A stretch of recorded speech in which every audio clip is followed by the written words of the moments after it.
Coming up on 2020 on ID, 3 young women in search of adventure. She wanted to travel and teach. And the allure of Tokyo. This is my house where I live in Japan. And she embraced it fully. She absolutely loved it. Then I said, I just feel something's terribly, terribly wrong. All 3 women murdered. You know, it's the worst news any parent can get. It's horrifying to think that another family is facing what we had to face. And 3 families struggling to uncover the truth. My daughter didn't come here to be murdered. She came here to help. We were over there on our own. No embassy, no police, nothing. Can they find the killer? I was sitting 8 foot away from the man who murdered my sister. And will there be justice? It's unbelievable. Nothing can prepare you. Vanish in Tokyo. Welcome to 2020 on ID. I'm John Quinones. Losing a child is one of the deepest wounds a parent can suffer. Losing a child to murder is even deeper. For the 3 families you're about to meet, the tragedy of losing their daughters was compounded by the fact that the murder occurred on foreign soil and a very foreign culture, Japan. Who were the women associating with? And why was it so difficult for the families to get answers? First, for Lindsay Hawker, going to Tokyo was meant to be an adventure. But as Elizabeth Vargas first reported in 2008, fate would lead Lindsay into the darkest of traps.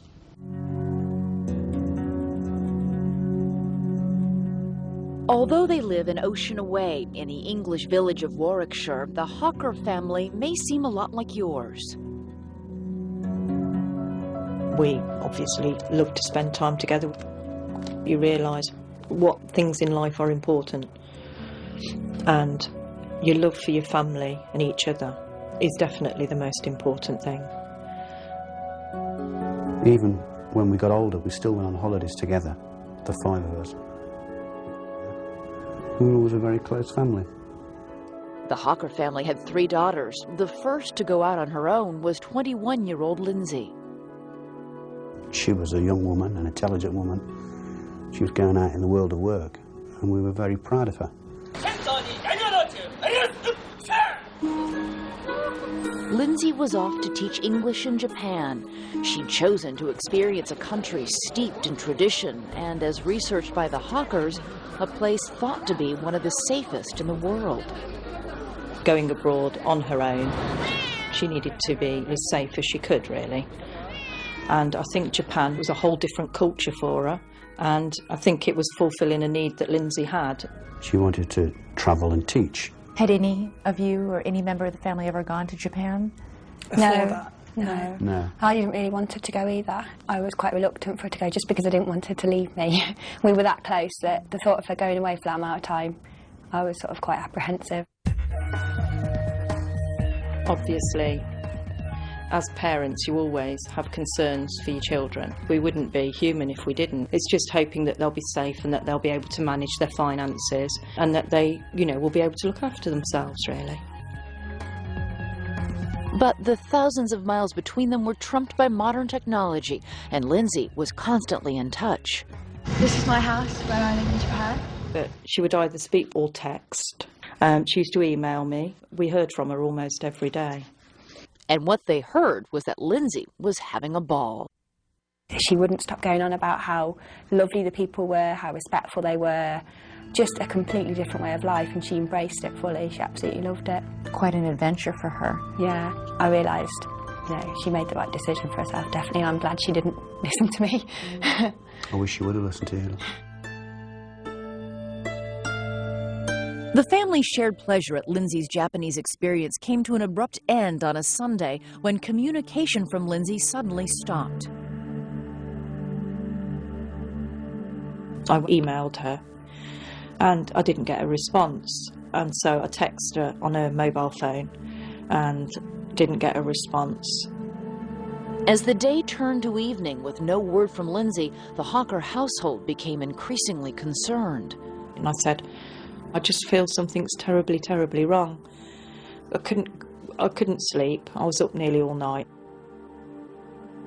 And the anxiety the Hawkers felt that night would only multiply the next morning. I got a phone call from her employers. to say that she hadn't reported for work for 2 days. Now, that was not like Lindsay at all. So we then contacted the embassy in Japan, and at that point she was filed as a missing person, and that was on Monday lunchtime. She was gone? Yeah, I remember, like, just collapsing. And I felt really upset because she was my little sister. I remember thinking, I was sick, I was physically sick. I don't think any other parent or sister can understand what it was like to get news like that. It's the worst thing what can happen to any parent. You yourself are a parent, you know that. You know, it's the worst news any parent can get. Lindsay had disappeared in a crowded and mysterious foreign culture, a world away, and the Hawkers made immediate plans to go there. You've just got to find your child. Anything else in your life doesn't matter, you've just got to find them. The Hawkers' fears were intensified because the family could clearly remember the nightmarish, high-profile case of Lucy Blackman, another 21-year-old British woman who vanished in Japan. Lucy's father was quick to get in touch with the Hawkers. Tim Blackman has offered us lots of advice and help. He's been very helpful. He's a very kind man. It's a terrible fraternity you're part of. That, and yet the experience from another family with a similar loss can help in sometimes those dark days. Nothing can help us.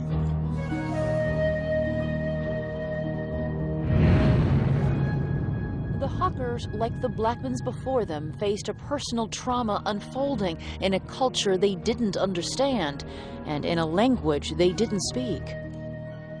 We see echoes of what we were dealing with shining through the Hawker investigation, and I kept finding myself either up a blind alley or a door that wouldn't really open. It's horrifying to think that another family is facing what we had to face, and in such similar circumstances. 7 years earlier, Lucy's sister and father had rushed to Japan to help find her. Their first strategy had been to get the Japanese press on their side. I spoke to her about 3 weeks ago. We wanted to get them interested in Lucy's case so that on primetime TV in the evening, Lucy's face would pop up, and we were expecting somebody to ring in and say, oh yes, she's being kept in the flat across the way from me or whatever. But whatever their efforts, the Blackmans heard nothing. Lucy disappeared in the summer, and by the time the snow fell, hope was fading. In a traumatic story that lingers to this day, the Blackmans would wait more than half a year for any answers about Lucy. For Lindsay Hawker's family, things would move much more quickly, but with a stunning similarity. Lindsay was a beautiful girl, so was Lucy Blackman. You know, they both had dreadful, dreadful crimes committed upon them. What happened to Lindsay and Lucy? Their families find out when we come back.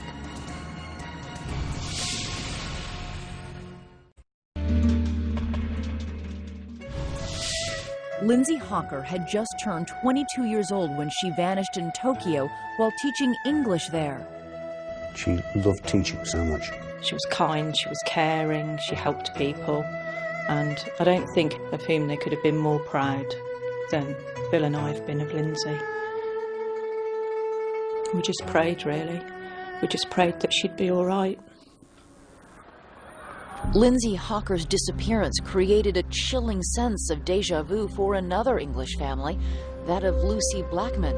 She vanished in Tokyo 7 years earlier. It pains me to put myself back in that situation, to remember what it was like. I almost have a kind of breakdown thinking about it because it was such a hugely traumatic thing to take on.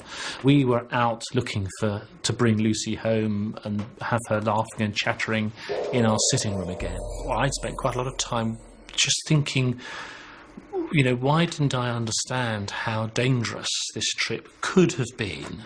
Why didn't I ever think for a moment that something might happen to Lucy? Lucy's parents are divorced. Her mother, Jane, made her own trips to Tokyo as the weeks without word on Lucy turned into months. I keep hoping that they'll say, oh, we found her. But realistically, 7 months on, I have to think, you know, the worst. You know, I may never know what ever happened to her. People say to me, oh, how many children do you have? And I think, well, do I have 3 or do I have 2? It's just awful. What happened next for the Blackmans was more brutal than anything the family could have imagined. 8 months after she disappeared, Lucy's dismembered body was found in a cave some 30 miles from Tokyo, near the sea. Lucy's father and sister and brother went to visit the site. The Japanese press, courted and useful at the beginning of their search, had in the end become a target for the family's anger and frustration. Can you go, please? Go! Now! Go on. Go. Get out of here! Go, please. It's not some, you know, movie. It's reality. Lucy isn't different. She's not wealthy. She's not poor.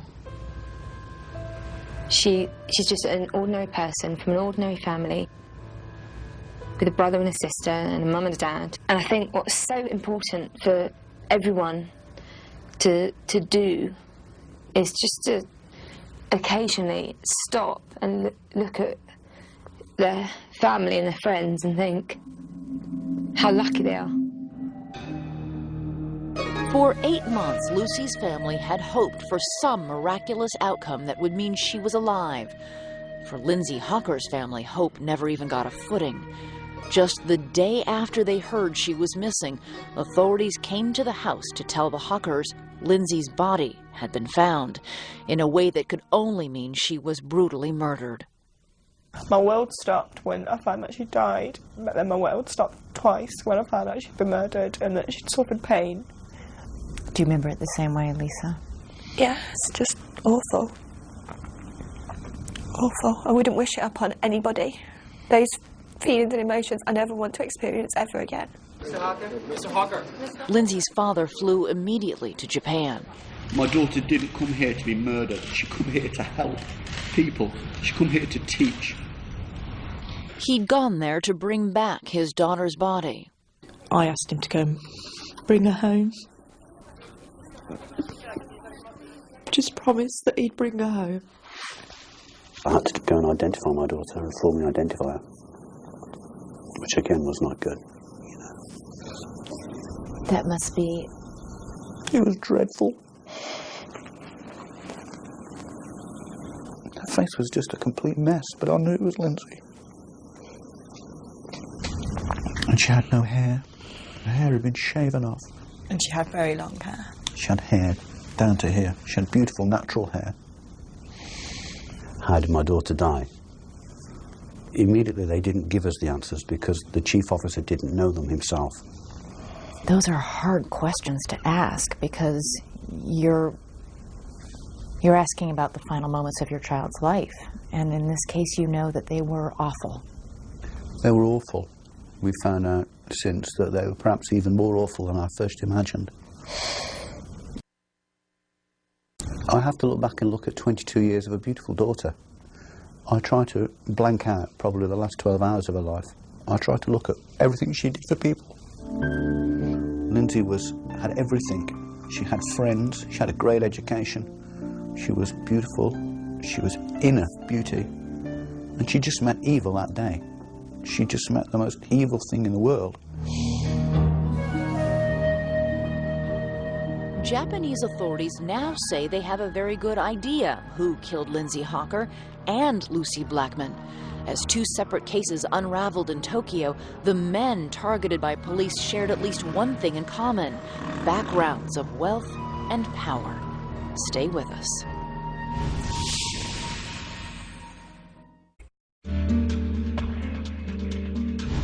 Two families traumatized by the disappearance of their daughters in Tokyo. Now they know the awful truth. Authorities have found the mutilated bodies of Lucy Blackman and Lindsay Hawker. But for the families, that's not enough. They want answers, and they also want justice. Here again, Elizabeth Vargas. In contrast to American and British authorities, Japanese police share very little information with the victim's family. It's heartbreaking. It's heartbreaking because you're dealing with the loss of one of the most important people in your life, and you feel very isolated and very afraid. And we feel as if we're being treated as if we don't have any rights or any entitlement to any information. You go abroad and you have left behind all the sort of support mechanisms that you take for granted in your daily life. The Hawkers are now having to find strength from within, being kept out of the investigation because it might interfere with the police investigation. We've just got to have faith in the Japanese police. The Blackman family said that they felt in dealing with the Japanese police that it was a very polite wall that they ran into. People were very polite and firm. I'm sorry, we have nothing for you today. Thank you very much. That's a very good analogy of the Japanese police. A very good analogy. We can just hope that at war behind it, they're doing something good. That's all we can hope. What we've said from day one is that we feel as if we have had to conduct our daughter's murder investigation. The well-guarded investigations began where each woman worked. Lindsay Hawker taught English to people of all ages at a language school. Lucy Blackman had a different job, but one that shared some potential clients, wealthy Japanese businessmen. Lucy worked in one of Tokyo's numerous hostess clubs, a popular and long-accepted part of sophisticated nightlife in Japan, and a setting that became central to the mystery around her disappearance. In 2001, I worked in the club where Lucy Blackman was working. Here were places where Japanese businessmen with huge fat expenses wallets could go at the end of the day, and they could basically spend the evening chatting to attractive young women and, you know, drinking Suntory whiskey at $300 a bottle. You would talk to them, you might sing karaoke with them, you would serve them drinks, you would light cigarettes. It was as simple as that. British novelist Mo Hayder set a thriller in that seductively charged atmosphere and says Western women were at a premium. White Westerners were so respected that there would be huge status to having a Western woman on your arm. Lucy Blackman, like many young British, Australian and American women, thought that hostessing would be lucrative, easy and safe. The clubs are not selling sex, they're selling alcohol. And the hostesses' interactions with the customers, however flirtatious, are strictly limited. At one point, I think a customer tried to touch a girl on the breast, and he was immediately thrown out of the club and banned for life. When Lucy Blackman vanished, police theorized that a hostess club client may have wanted more. The investigation led authorities to this seaside condominium and its owner, real estate millionaire Joji Obara, a bachelor with a taste for expensive boats, costly cars, and, we've been told, Western women. Obara was a regular on the hostess club scene. One club manager remembers him using different names, but the same elegant style. He came maybe 2 or 3 times. He was very fashionable, wearing Versace and Armani and so forth. He was very good at English, and I saw him talking with girls very quietly. Obara was arrested in a separate rape case. Eventually, 8 women would come forward to say that he had drugged them, raped them, and videotaped himself doing so. He videoed at least 50 of these occasions, and the women recall waking up the next day being told by Joji Obara, "Oh, you drank much too much last night. I put you to bed. I hope you don't mind. Here's some money because you've missed a whole day's work." Obara maintained the sex was always consensual, but once he was in custody on the rape charges, police began to connect him to Lucy Blackman. As police searched his properties, there were leaks about telephone records that showed Lucy had made a call from one of his mobile phones. And it turns out that Obara's seaside apartment was located some 300 yards from the cave where Lucy's body was eventually found. Authorities suspect Lucy died from an overdose of some drug he administered, and that Obara panicked and hid the body. There was sufficient evidence to charge him in Lucy's death, and 7 years after Lucy disappeared, there would finally be a verdict in the case against Joji Obara. Lucy's father says nothing could have kept him away from the courtroom. And I was thinking on the way over, you do lots and lots of things for your children. You go to all sorts of ghastly school events, and you go and sit and watch them fall off the edge of the stage at some, whatever it is, and you do all these things. And I was thinking at the time that, I'm now going to this thing, which would be the final hearing trial of Lucy's killing. Coming up, a verdict in Lucy Blackman's case and the twisted tale of yet another young woman. And he videotaped himself raping her, as he had all the others, hundreds, according to the police. Stay with us.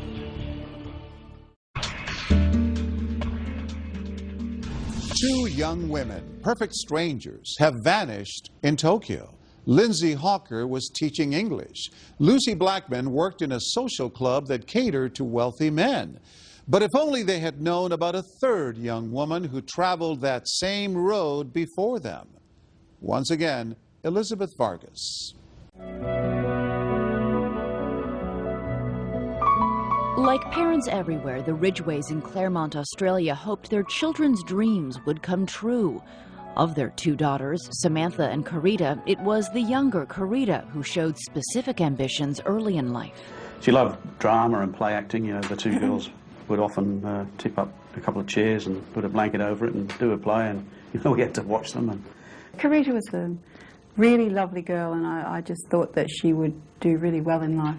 She wanted to be an actor, and she made a couple of little movies and did a couple of screen tests, and it's great to see her there in front of you on the screen, especially where she misses her lines and cracks up. Can I trade my car? And that really typified Carita to me. Take two.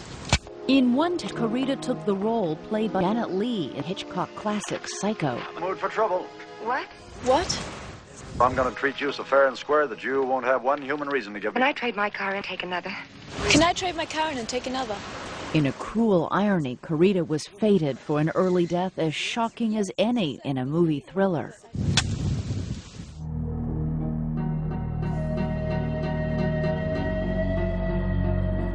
When she was 21, Carita left for Tokyo to earn money for acting school.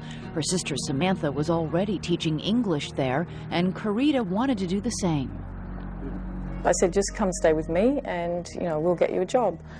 There was nothing open at the time, so she just took a job that was in the newspaper. You found a job as a hostess at a club? Right, working in a hostess club. Carita worked at a club in the Ginza, Tokyo's most expensive shopping area. It felt upscale and safe. We didn't have a lot of idea about what it was. I mean, we knew that it was like talking to customers, serving them drinks and chatting. And we thought, that seems pretty harmless. Carita seemed to think it was just a laugh. It was also a job that left opportunity for sightseeing, and Carita's time in Japan was a happy one, until the night she never came home, and the phone call that came the next day. It was the hospital calling me to tell me that Carita was in the hospital suffering from food poisoning, and that I should come down straight away. When you got there, what did they say? A Japanese guy by the name of Nishida dropped her off, and she was unconscious or semi-conscious, couldn't speak. Samantha was told a man calling himself Nishita left Carita at the hospital after telling doctors she had a violent reaction to bad seafood. Samantha was also told her sister's condition was increasingly dire and that Carita's liver was failing. They were trying to guess how she had sustained, liver damage. But the doctors weren't saying this is foul play? Not at all. They thought it was hepatitis E, something she drank or ate while out with this fellow. The mysterious Nishida. Right. I asked her who this Nishida guy was, and I asked her what happened. She couldn't answer anything. All she did was put her hand out. She just wanted her hand held. Of all the questions Carita wasn't conscious enough to answer, the most disturbing centered on Mr. Nishita. Carita had a fiancé back in Australia. She wasn't dating, and she lived with her sister, who was immediately suspicious. We didn't even know why she would have gone out with him. What were you thinking? What were you imagining? Oh, I thought he gave her drugs. I thought he did something. I didn't know what he did.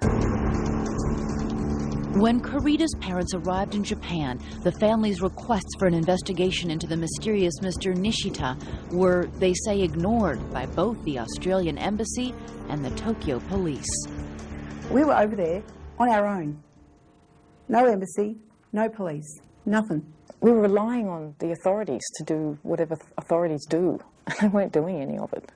And you were also back, going through a trauma and grief of your own. It was oh, hard yeah. to think straight. I couldn't, and it was really difficult. I could hardly talk. Carita's condition, whatever its cause, became the overwhelming concern. She had suffered complete liver failure and was put on life support, and days later, she was brain dead. We were just so shattered. Nothing can prepare you for that. So she'll have to be on life support forever. So at that point, the family made an excruciating decision, I'm sure, to turn off life support. Mm-hmm. Yeah. And we were united. We decided, we can't keep her like that, so just turn it off and let her, die peacefully, which it was, very peaceful.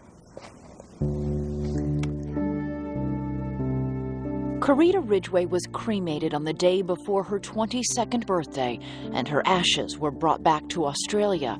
That was in 1992, and whatever peace the family made with it over time was shattered 8 years later. The disappearance of another woman working as a hostess, Lucy Blackman, would unite their families in a devastating bond when authorities delivered some shocking news. They had discovered that the man who killed Lucy Blackman also was responsible for Carita's death. The man the Ridgways had known as the mysterious Mr. Nishita was really Joji Obara, the same man, authorities say, who killed Lucy Blackman. Among the evidence against Obara were boxes and boxes of videotapes showing him raping both Japanese and Western women, among them an unconscious Carita Ridgway. And there was a diary note that read, "Carita Ridgway, too much chloroform." Authorities said Carita had most likely died not from food poisoning, but from a fatal dose of chloroform administered by Obara.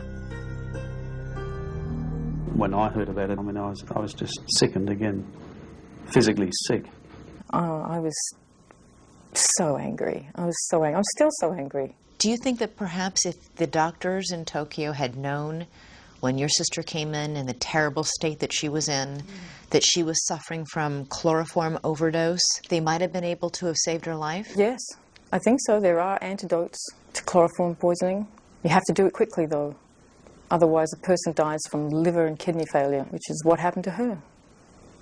Exactly what happened to her. There was evidence given by two girls, those girls at the club, that he had offered her a lift. And so they thought he had chloroformed her in the car and just carried her from the car to his apartment. And once he got her into the apartment, he videotaped himself raping her, as he had all the others, yeah. Hundreds, according to the police. Right. Hundreds of others. It's a huge number, huge number. 20 years worth. It's hard to fathom. It's unbelievable. The fact is, if police had listened to you in 1992 and investigated this man, Lucy Blackman, then God knows who else might still be alive. Absolutely. They could have caught him then. They could have caught him then. 15 years after Karita Ridgway died, 7 years after Lucy Blackman's body was found, their families would hear the verdict on the man charged with killing both their daughters. That startling conclusion and another family's beginning struggle as a second man emerges when our story continues.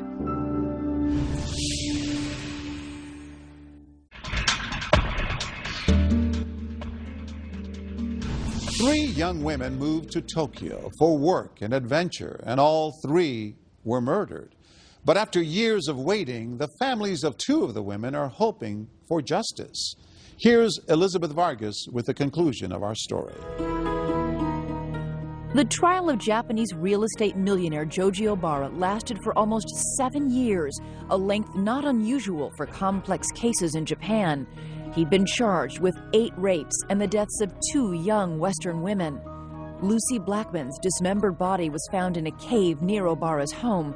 Through the years, Lucy's father and sister attended the legal proceedings, and they were there at the end of April 2007. It really hit me that I was sitting 8 foot away from the man who murdered my sister, and it was very hard to contain that emotion. Also in the courthouse that day was the family of Karita Ridgway. Videotapes police say Obara had recorded showed him raping her while she was unconscious. Our main point of going for the verdict, to see Obara be given his punishment and get some justice. The families of both dead young women were aware of Obara's wealth and feared its influence. You've got about 6 or 8 lawyers of Obara, and on the other side, the one prosecutor and his assistant. And I thought, well, there's no way we're going to get a verdict, not with all those lawyers there. Verdicts in Japan are up to a judge, not a jury, and when they came in Joji Obara's trial, they were split, leaving one family feeling they got justice and another in shock. Not found guilty for Lucy's death. The prosecution were horrified. I mean, the Tokyo Metropolitan Police, you could hear their jaws dropping on their chest when the announcement was made in the court. They were devastated. The surprising verdict in the high-profile case set off speculation about the advantage of high-priced lawyers and evidence that may have left a reasonable doubt. All the evidence against Obara in regards to Lucy's case was circumstantial. He bought a chainsaw, a tent, the 10 plastic bags that her body parts were found in. The judge stated that because he bought those items and also a couple of other miscellaneous items, that they couldn't prove that he bought those items to dismember her. You know, because he bought an ice cream or something as well. It didn't fit with the story. The case lacked the kind of proof Karita Ridgway's had, a handwritten note referencing drugging the victim, and a videotape of Obara raping her. He was given life for Karita's death and the 8 other girls who were raped but lived. How would you describe Joji Obara? He's a coward. He's a total coward. He won't even admit his crimes. He lies constantly. He comes up with almost like a religious idea that you have to commit all of your bad acts in the first half of your life and all the good ones in the second half of your life, and just bizarre statements like that. You know, the guy's going to be in prison for life, and that's what was always important, was a justice in that way, that he would not be out on the streets. So I think I decided quite quickly that that was going to have to be sufficient. With 2 different verdicts, both families will tell you they were left without what they consider the media's most insipid cliché, closure. I've never really quite understood what closure is or what closure might be. I assume sort of closure is that you sort of come to the end of it and maybe put it down and walk away. And I've never really felt that I would be able to put Lucy down and just walk away. I think when you lose a child, there is no closure. It's just a buzzword, I suppose, perhaps to make people feel more comfortable, because there's never a day goes by that I don't think about Karita. You don't want to think that, you know, someone you love died a horrible death. It makes it so much worse. And you never really get over it. I'll probably never get over it. Every time it's brought up, emotion wells up. It's very difficult to speak. It just won't go away, really. Within a month of two families getting their verdicts in Tokyo, the family of the most recent victim, Lindsay Hawker, was just beginning its ordeal. Unlike the other cases in this story, Tokyo police had an immediate suspect in Lindsay Hawker's grisly death. Again, it was a man from a well-to-do family, a 28-year-old horticultural student named Tatsuya Ichihashi. Lindsay was teaching English in Japan, and Ichihashi had been obsessively pursuing her, asking for lessons, one day showing up outside her apartment. He apologized for his behavior of scaring her, frightening her, and he asked her again if she would teach him English. She thought he didn't worry her, he was just a bit strange, and she felt sorry for him. And she emailed back saying that she would be prepared to teach him English, but only at a public place. Lindsay told friends she'd be giving Ichihashi a lesson and arranged to meet him at a coffee shop. Security cameras there capture the last day anyone saw Lindsay Hawker, and when she vanished, Ichihashi's was the first name to surface. Our officers went to Ichihashi's apartment for questioning, based on information that Ms. Hawker saw Ichihashi recently. 9 police officers were sent. Ichihashi was leaving the apartment. Police officers asked, "Are you Tatsuya Ichihashi?" To which he responded he was, and he ran off. The police officers grabbed him, but they only grabbed his rucksack. And he was able to just dash off and melt into... I'm afraid so, yes. He caught them off guard and fled the scene. I asked them how, if there were police officers outside the flat, police officers on the fire escape, and down on the ground, they'd managed to let him get away. And apparently the police officers don't carry radios, they don't radio to one another. So the police officers who were on the ground weren't aware that he'd escaped. What happened next was the bombshell in the case. Searching the apartment Ichihashi occupied, police found Lindsay Hawker's body, bruised and with her head shaved. She was buried in a mixture of sand and chemicals to help decomposition in a bathtub on the balcony. He hasn't just brutally murdered her. He's left her on his balcony to rot away, and then I suppose he would just dispose of what's left eventually. He was going about his normal routine. He was going to the gymnasium, the police tell us.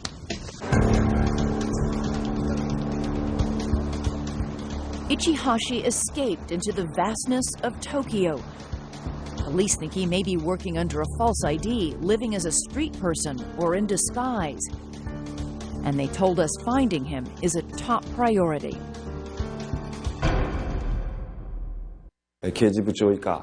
Currently, we have 140 officers, including the Chief of Criminal Investigations, working on the case. It's so difficult when it's 12,000 miles away, just after my daughter's murder. The Japanese police said it's just a matter of time before they found this suspect. They had his passport. He had very little money. Ichihashi comes from a very well-to-do family. His father's a brain surgeon. His mother's a dentist, I believe. Yep. With no credit cards, no passport. Somebody's got to be helping him. Do you think it's his parents? I wouldn't like to comment on that. The Hawkers say police read them a statement from Ichihashi's parents. We've communicated with them via the police. What did their statement say to you? That he wished to live in America and open a park in America, and that's why he needed to improve his English. And they wished their son would atone for his crime. And they said it was regrettable. They said regrettable. It was regrettable. That's an odd choice of words. That's a disgraceful choice of words, isn't it? They don't deny that he committed the crime. Elizabeth, there is no other suspect they have enough evidence that he is the only suspect in the murder of my daughter. Police confirm they think he's their man. When Mr. Bill Hawker came to Japan, he said Ichihashi put Japan to shame. Those words resonated in our hearts, and we remember them as we proceed with our investigation. We are determined to find the suspect for Ms. Lindsay. Lindsay's family fears the suspect could be loose anywhere in the world. The family-run website about Lindsay's case displays his picture, as do T-shirts the Hawkers are distributing. They want as many eyes on this face as possible. I just wouldn't want another family to have to go through what we've been through the last 6 months, because it is living hell. He's out there, he's free. Who knows how many missing girls there are out there, right. And that's what makes this more sinister. Do you think that your family can have peace if he isn't caught? I mean...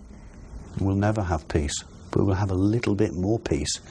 Knowing that he's off the streets. The scary thing is Lindsay was probably the most sensible person I know, and was so wise and knowledgeable. And if it can happen to her, it can happen so easily to someone else.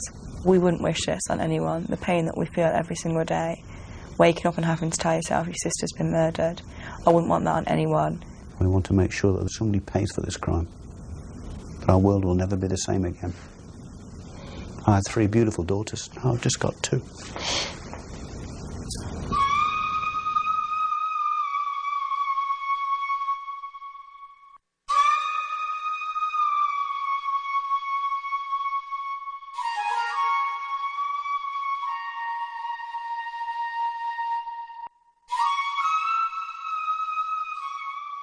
There was finally a little comfort for the Hawkers. After a 2-year manhunt, Tatsuya Ichihashi was arrested in Osaka. He had eluded authorities in part by undergoing plastic surgery. At his trial, he confessed to killing Lindsay Hawker and was convicted and sentenced to life in prison. As for the Blackman family, Japanese prosecutors later appealed Joji Obara's not guilty verdict in the death of Lucy. He was retried and found guilty in the abduction and mutilation of her body. I'm John Quinones. Please join us next time for another edition of 2020 on ID.